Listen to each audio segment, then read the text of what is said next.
Hi everyone, Kieran Brown here, and welcome to another video. Today I'm going to be talking about how to commit to the gym whilst working a 9 to 5.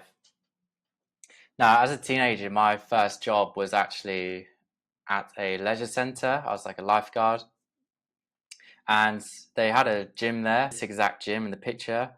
It wasn't as nice and refurbed as it is now, but it was a gym nevertheless. And even though I had free access to this gym and I was literally already there, like when I was at work, like I could have easily gone before or after work, completely free of charge, I still never went. And in this video, I'll talk about some of the ways that I've now managed to commit to the gym, and I've barely missed a session in like 2 years, apart from like being ill or on holiday or something. So let's get into it. So the kind of questions I want to go through: how do we set up our gym schedule? How many times a week do we go? When is the best time to go? And how do you keep motivated long enough to start actually seeing some results? I'm going to assume in this video that you just work at fairly standard times. For this particular job, I was working 8:30 till 4:30. So if you're more of a morning person, um, you might want to go to the gym before work and spread your training sessions out and have a day's rest in between. If you're a beginner or just getting back into the gym, then 3 times is more than enough a week, in my opinion. And then once you've built the habit, then you can start to increase volume to 4 or 5 times a week. But for me, I had gone so many years without being consistent in the gym, and I was trying to go like 5 or 6 times a week, and I would stay consistent for like 4 weeks, 5 weeks, and then I just lose interest. It was just a bit too much. You know, you might have a few days off, and then it's just so hard to get back into it. And it wasn't until I just sort of lowered that barrier to entry and said, look, I'm just going to commit to 3 times a week, nothing crazy, just go during the week. And that's when I finally got consistent. So this is a schedule for someone who likes to do stuff in the morning before work. If you're more like me at the time, I was not a morning person at all. The first thing I would do is literally, I'd always just go to work like first as soon as I wake up. Obviously, I'd shower and have some food if necessary, and then yeah, just go straight to work. And for me, I found it much easier to go after work. And luckily at this time, the gym was actually on the way home from work, which made it way easier. So yeah, if you're not a morning person, then consider going after work instead.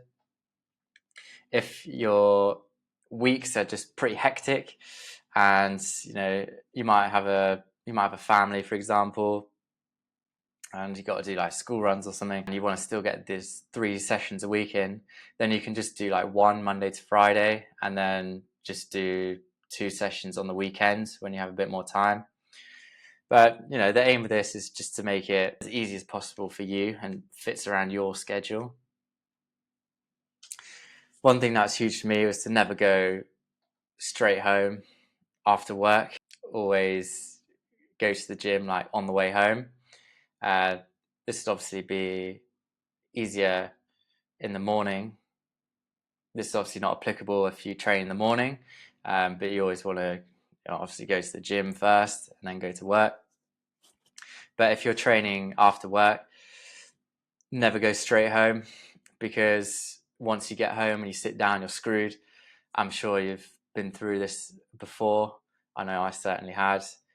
You know, you gene yourself up, you're going to go to the gym, you're thinking about it all day at work, and then you get home and you know the TV remote's there, and you just sit down and you think, oh, just a 5 minute break and then I'll go. And then as soon as you sit down, it's just game over, and it takes so much more willpower and discipline to actually go, and it's just not necessary.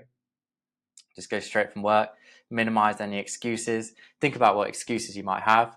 One common one that I heard was, you know, I forgot to put my gym clothes in the car, therefore I'll give it a miss today. But if that's the case, have a bag in your car, buy double of everything. Keep keep a gym shirt, shorts, trainers in your car at all times, straps if you use them.